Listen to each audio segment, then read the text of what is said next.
Hi, I'm Dea. Hi, I'm Reece. And we are literally dead. This is a shorter installment. Yes, we're doing a little fun one today. We're calling it a Fright bite.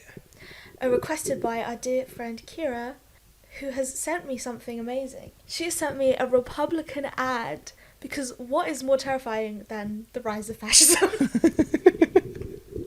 I like to think of it as a short horror film, actually. I like to think of it too, but it's funny seeing it from their perspective. Do you know what I mean? As to the liberal agenda. Do you know what I mean? I mean, it would be funnier if they weren't also taking people's rights away. We found out most of our listeners are in the States right now, and I was going to make a joke about it, but to be honest with you, I think you're going through enough. Just hope you're okay. Yeah, I hope this pod, apart from maybe this episode, will provide you with some escapism. I think watching horror films and escaping into fictional fear can help you cope with real fear. Yeah. You want to talk about the advert? Yeah. Sorry, the short horror film? Short horror advert. So I think it went viral, so you might have already seen it. It's this, like, first-person shot of a little girl walking into the kitchen and watching her mum doing the dishes, and she's talking to her mum. And she says, oh, we went to the library, and a strange lady... So there is a drag queen story hour. Yeah. And said her face was really scratchy, like Dad's face. Okay, yeah, it was a man in a dress, move on. Yeah. And then she says there was pictures in it, and there were people naked, hugging and kissing. And then... And then she asks her mum freezes. Yeah. She realises what's happening. She a goes, man in "Oh, a dress honey." has read stories to my child. She goes, oh, honey. And she turns slightly slowly to think, what is this? And then goes, Mommy? Yes, honey. What's anal sex? As she drops the plate, stunned, she stumbles backwards. The plate smashes against the ground. She can't believe it. She can't catch her breath. Tears fill her eyes. She falls to her knees. Oh, we don't see the mum. But The liberal agenda has gotten her. Yeah. And her child. And then a deep man voice goes, public libraries are allowing children to consume adult material. It's hilarious because it's, like, insane, right? Because no one at Drag Queen Story Hour is doing this, obviously. No. But also, it's like, their concept of adult material is just being around a queer person. I can just say, what's crazy to me about it too is, with the whole Drag Queen Story Hour thing, is it all comes from that turf mindset that every man is dangerous and that extends to trans women and any kind of AMAB person. But also not all men. But it confuses me because they're okay with men reading stories to kids. They're just not okay with drag queens doing it. They're very, very obsessed with what people wear over their bodies. Online, I saw this TikTok and this person said, basically, conservatives are just obsessed with people's genitals and what's covering them. I'm obsessed with people's genitals as well and what's covering them. Better be nothing. Probably not in the same way they are. Ew.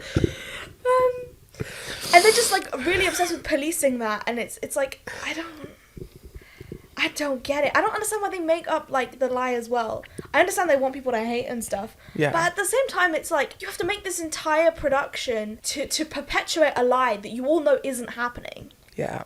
In order to, like, recruit more people into your cause that doesn't really have a purpose, apart from hurting other people. I agree. It's horrible. It is horrible, but that's the thing is that, like, whilst we mostly talk about horror movies and we hope to do, like, more Fright bites on, like, short films and other things like that, it's kind of fitting that this is the first episode we have. Because, I mean, as queer people, we're constantly, like, being told or being over-policed in certain situations, right?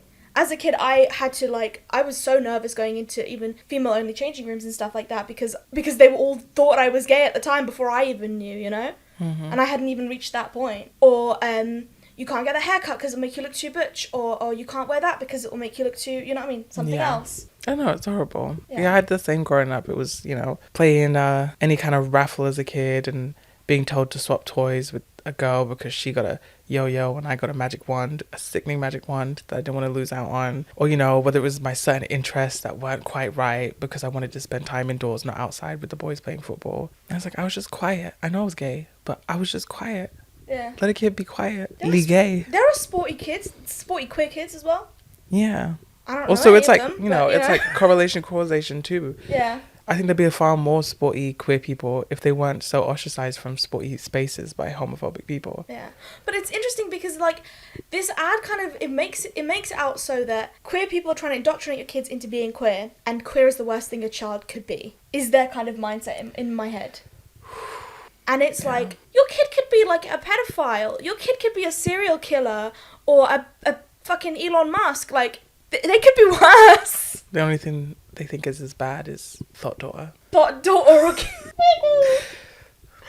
Yeah. Ooh, this was a lot more serious than I thought it was going to end up. But Well, you know what? No, we are a review page, so we have to actually review this ad. Yeah.